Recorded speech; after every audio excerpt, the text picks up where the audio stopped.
Most of you probably know who Sohrab is, but he's the op-ed editor now of the New York Post. I think I first found out about you actually, I think when you were in the Wall Street Journal. But he's also a columnist at First Things, contributing editor at the Catholic Herald. As I mentioned, he was previously a columnist and an editor on the opinion page of the Wall Street Journal, and a senior writer at Commentary. And in addition to those publications, he's written in many prominent publications, including the New York Times, Times Literary Supplement, Chronicle of Higher Education, and other great publications. He has a terrific spiritual autobiography that is the first book by him that I read, From Fire by Water. And then, of course, his brand new book that you all have here on the table, The Unbroken Thread, Discovering the Wisdom of Tradition in an Age of Chaos. So please join me in welcoming Sohrab Ahmari.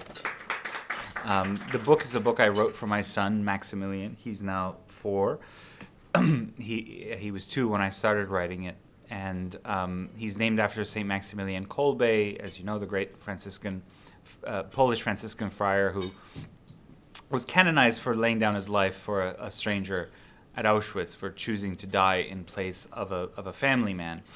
And my fear is basically has to do with the kind of man that our culture will chisel out of my Max, and with particularly its account of freedom as mere autonomy, as the mere ability to choose from among contraries.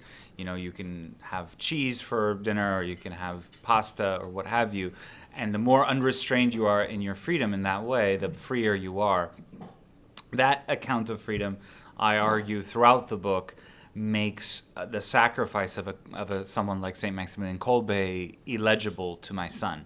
So the whole goal of the book is to make that sacrifice legible to him, and I do that by posing 12 questions that are unasked. Our civilization thinks we've overcome that, we don't need to ask that, we have science and technology, we no longer need to worry about these things, where in fact I argue these questions are still pertinent to a good and truly free and truly happy life. The question I've selected for tonight is titled, What is Freedom For? So I begin.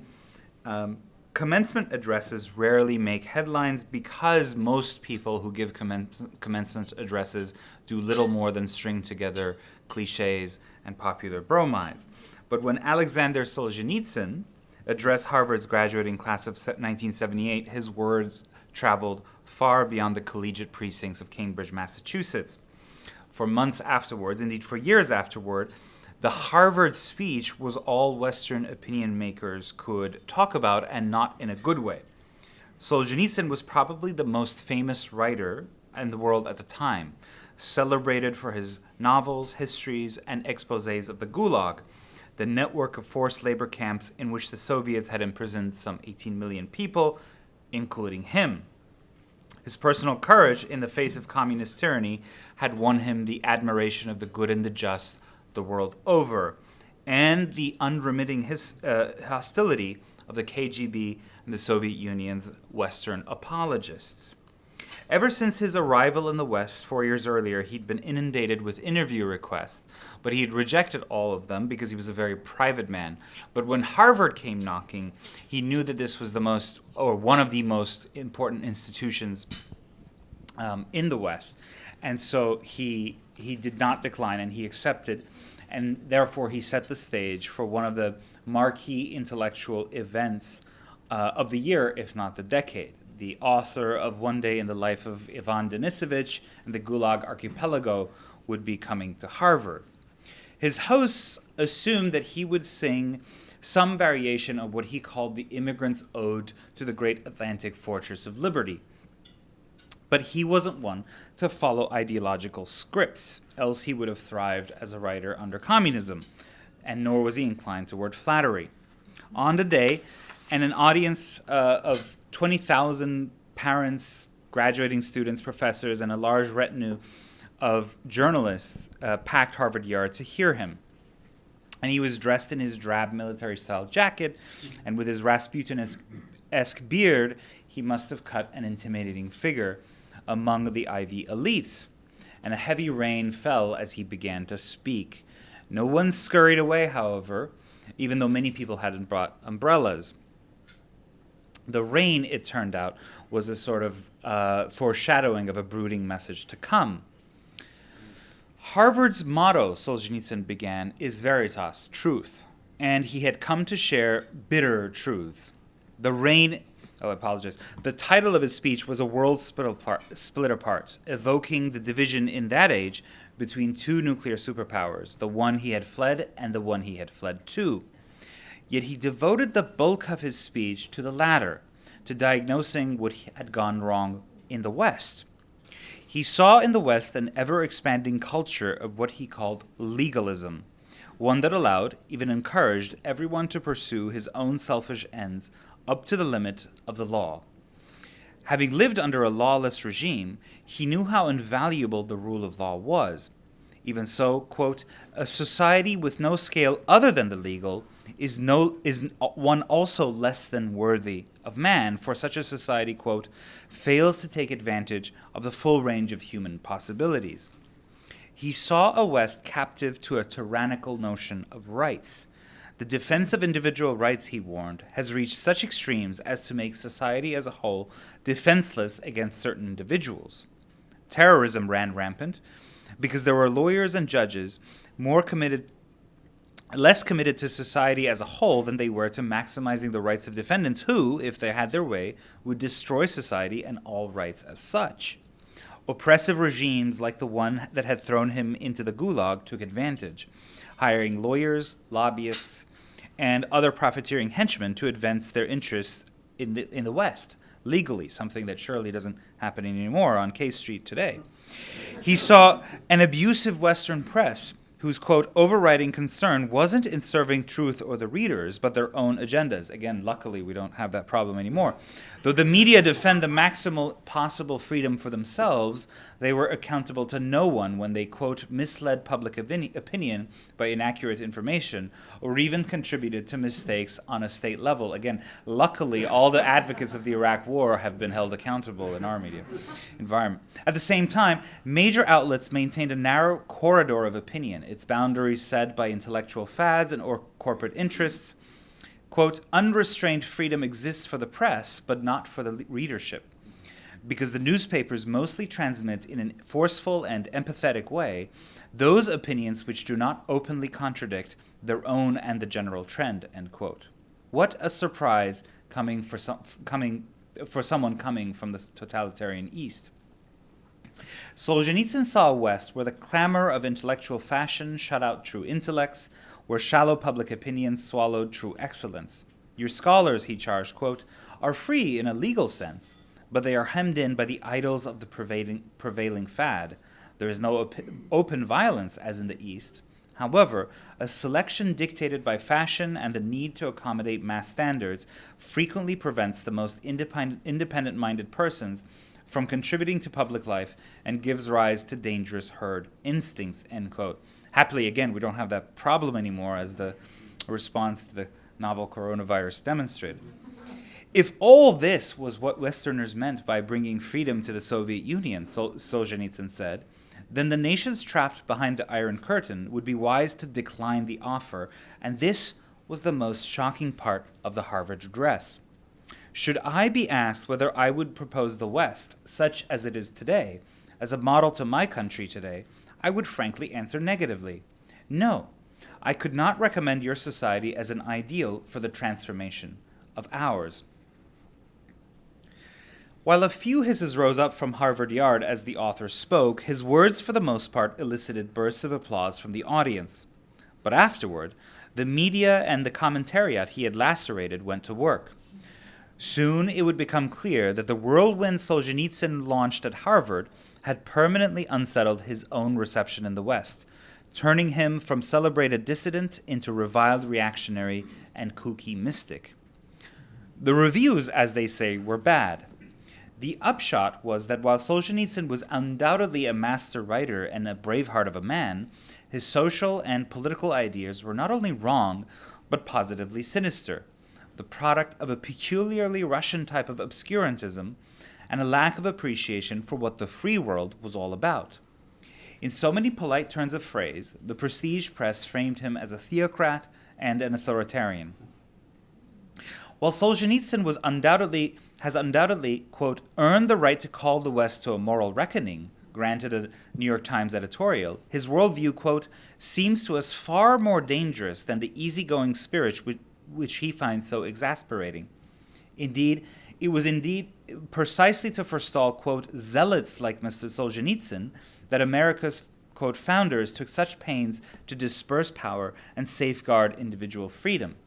Maybe the newcomer should stop preaching to the free society and learn instead to appreciate, quote, its precious and abiding strengths. The Harvard speech displayed, quote, a gross misunderstanding of Western society, charged the Washington Post. Worse, Solzhenitsyn was taking advantage of the tolerance and diversity that are the splendor of the West to attack tolerance and diversity. The one adulatory take came from the right-of-center columnist George Will, who wrote, quote, Solzhenitsyn's philosophy has a far more distinguished pedigree than does the liberalism that is orthodoxy in societies that owe their success, so far, to the fact that they have lived off the moral capital of older and sounder traditions.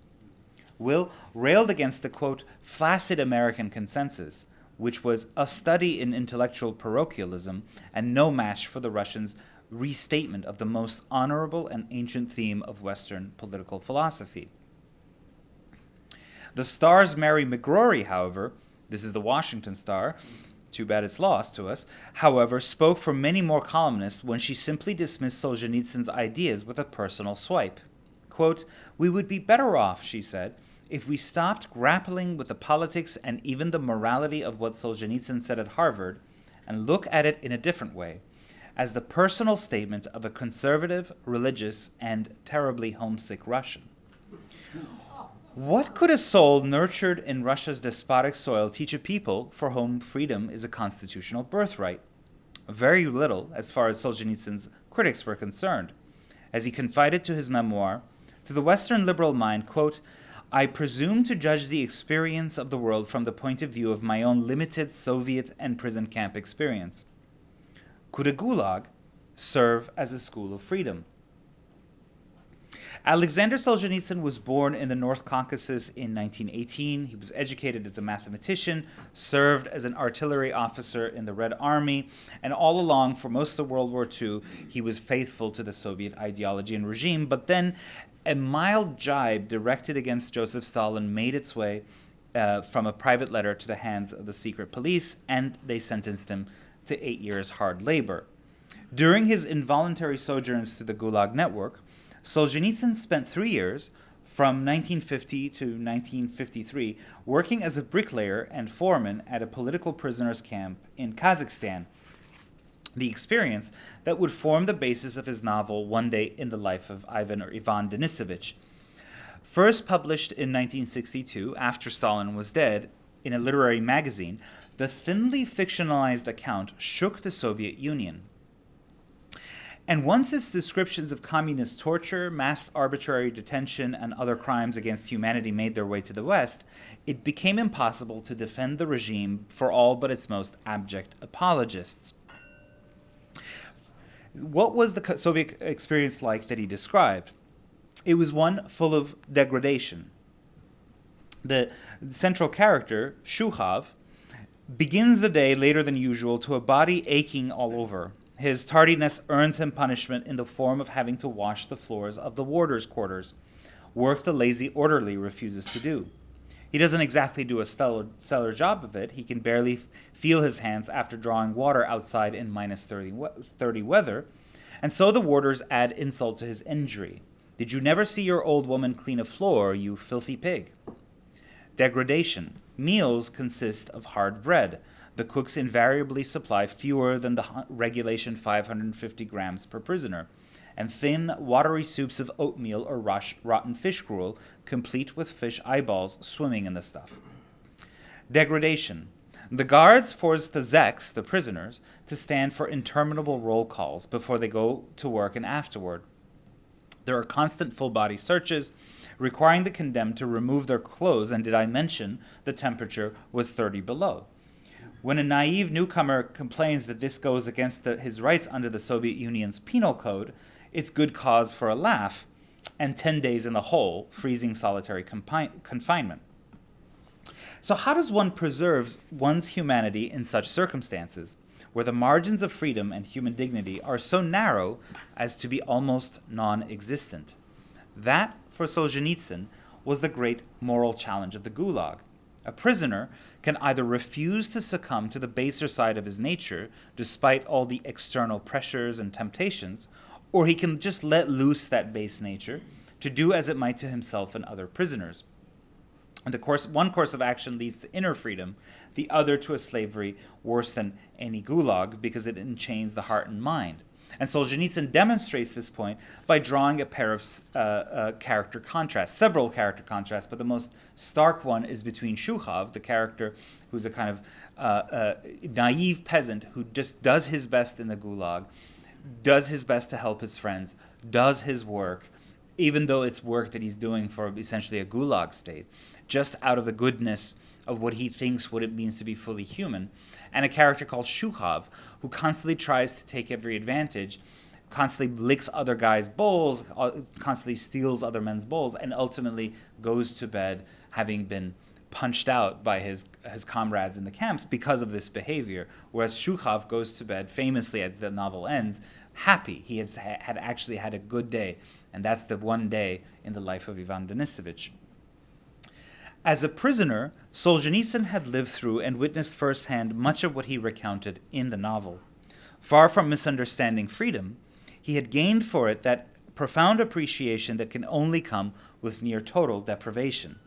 And contrary to his critics' claims, he emphatically didn't favor tyranny or oppose democracy, having suffered the Soviet Union's, quote, centralization of all forms of life, particularly the life of the mind, which he thought amounted to, quote, spiritual murder. But could it be that the liberal West, having reduced freedom to a bare legalism and the absence of natural and traditional barriers, was also unfree, only in a different way? This was Solzhenitsyn's early intuition, and the more time he spent in the West, observing its ways and attempting to navigate them, the more the thought gathered strength in his mind. The loss of many barriers against the individual will, he concluded, had paradoxically robbed Western life of its true freedom. An excess of rights had paved the way to a new serfdom, creating a society in which the Fetyukov type thrived. He saw this first in the misdeeds of the Western media. Reporters mobbed him the second he arrived at the Bavarian home of the German novelist Heinrich Böll, his first destination in exile. Aware of how vulnerable his friends and loved ones were back home, Solzhenitsyn declined all interviews, that is, except with one reporter who had assisted him greatly in Russia. This sent another journalist into such a fit of jealousy that he published a story claiming that the reporter who had been rewarded had brought Solzhenitsyn a secret letter from his wife. This was an outright falsehood. It could have endangered Solzhenitsyn's wife, who was then trying desperately to protect the author's hidden archives from the KGB in Moscow before escaping herself. And it jeopardized the ability of the honest reporter to work in the Soviet capital, yet neither the envious reporter nor the outlet that had published his work took any responsibility or showed any remorse. Solzhenitsyn recalled in his diary, quote, "Every encounter I had with the Western media in my first days filled me with bewilderment," end quote. Then there was the mean legalism that permeated the West's commercial practices and its social climate. Solzhenitsyn's books were global blockbusters, but he had written them with a moral and spiritual purpose, namely to awaken the world to the evils of the Soviet Union and to help liberate his compatriots. He had put together One Day and the Gulag Archipelago in the bricklaying spirit of his character Shuhav, an outpouring of solidarity, a writerly act of true freedom, ordered to what he ought to have done given his God-given talents.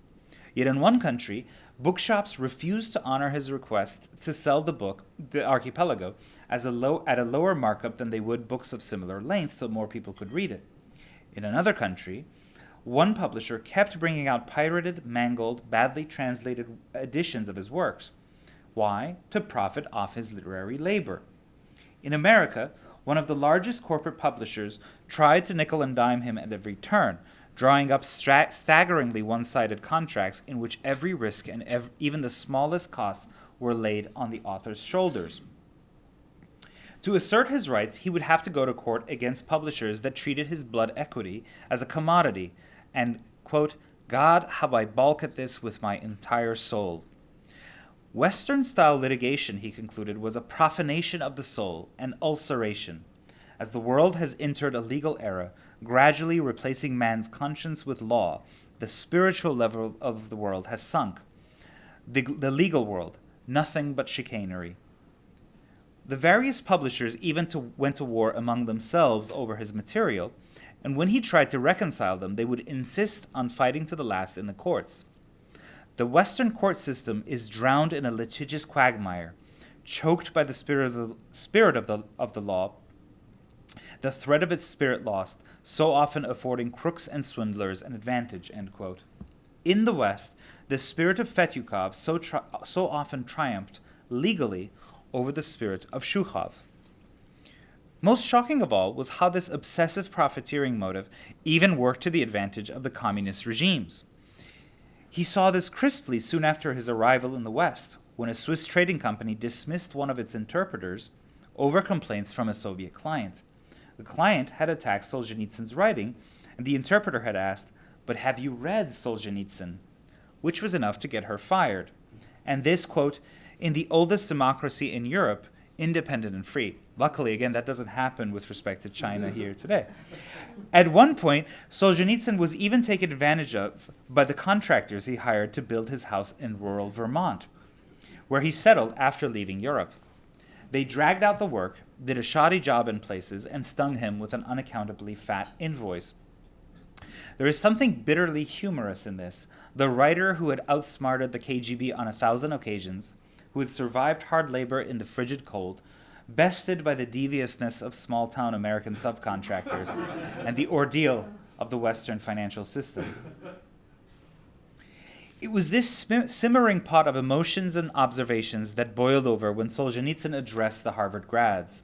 In the Gulag, he had surveyed the moral heights that people could reach by doing what they ought to have done, despite the pressures exerted by a lawless prison state.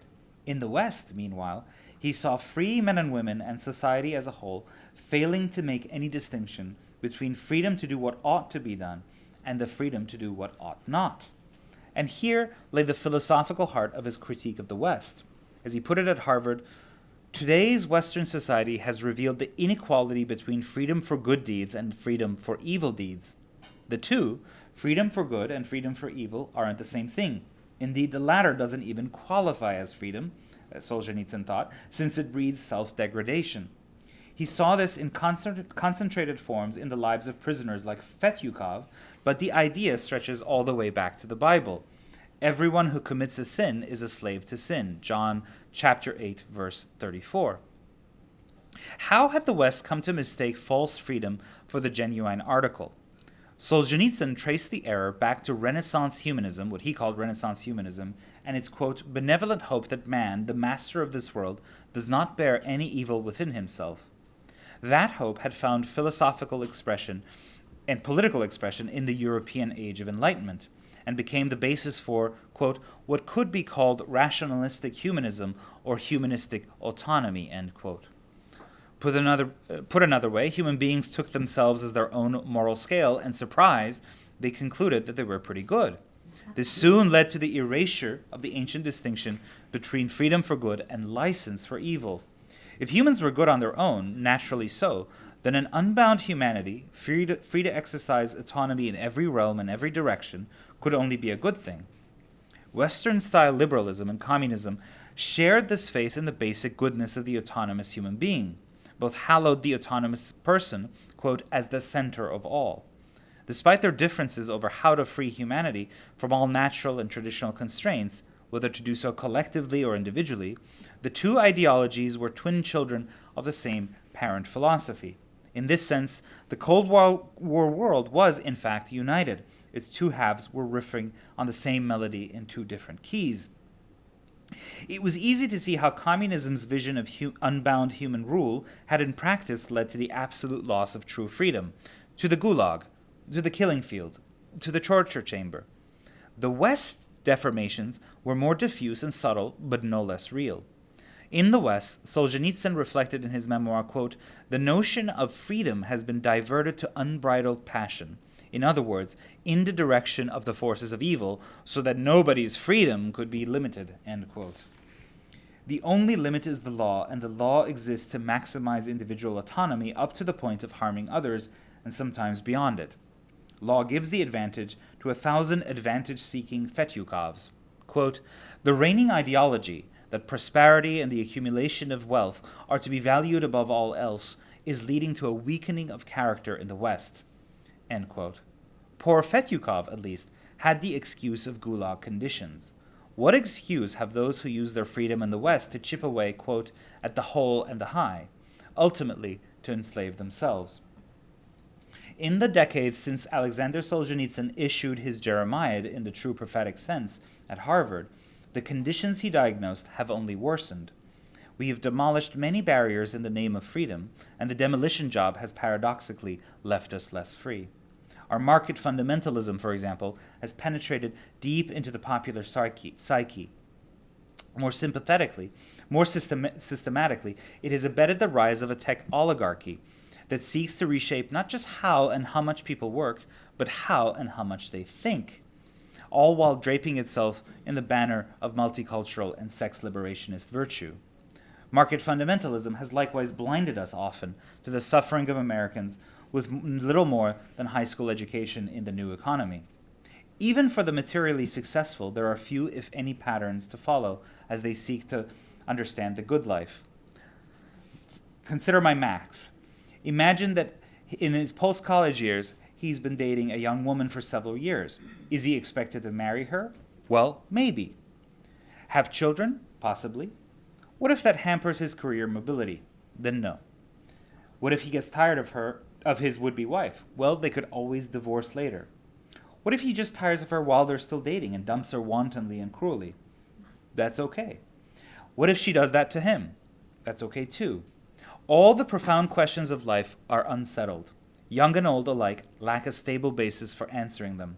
In economic life, entrepreneurial autonomy has generated vast wealth for the innovative, but the downsides are increasingly evident. Even the well-educated stagger under the weight of hyper-competition. Great acts of true freedom, that is, freedom for the good, require knowing that one stands on solid ground, a confidence we too often lack. Are we too free? Solzhenitsyn would say that insofar as our disordered concept of freedom hamstrings moral excellence and promotes its opposite, insofar as it encourages us to be base and Fetyukov-like, then we aren't free enough. And we certainly aren't free merely because we're unconstrained and unrestricted. The current state of affairs is here to stay, barring a philosophical sea change on the scale of the Enlightenment, and that seems unlikely. Meanwhile, we might ask ourselves, does blurting out whatever I wish, and this is convicting me more than anyone, to internet strangers truly fulfill me, or am I taking a perverse pleasure in conflict? Is that 16th hour in the day spent toiling for a corporate master an act of freedom, or is it merely depriving my spouse and my children of my presence? Am I truly free to watch digital phantasms have sex, or am I perpetuating the exploitation of real people, flesh and blood people, and digging myself into a degraded hole? Am I free to refuse to carry my cross? Or in so refusing, do I really diminish my moral stature, habituating my nature to the narrow, selfish horizon of a Fetyukov? Each of us has to work within the sphere of life entrusted to us to carefully discern true freedom from its seductive counterfeits. Then we might give a new and true meaning to our common aspiration to a land of the free. Alexander Solzhenitsyn returned to his native land on May 27, 1994, following the collapse of the Soviet Union. As the New York Times reported, he chose to land first in the Siberian Northeast, in Magadan, the former heart of the Gulag. And the first thing he did was to touch the blood-stained soil in tribute to the 60 million victims of the Soviet system. He died in 2008 in Moscow, having outlived the Gulag state by 17 years. Thank you very much.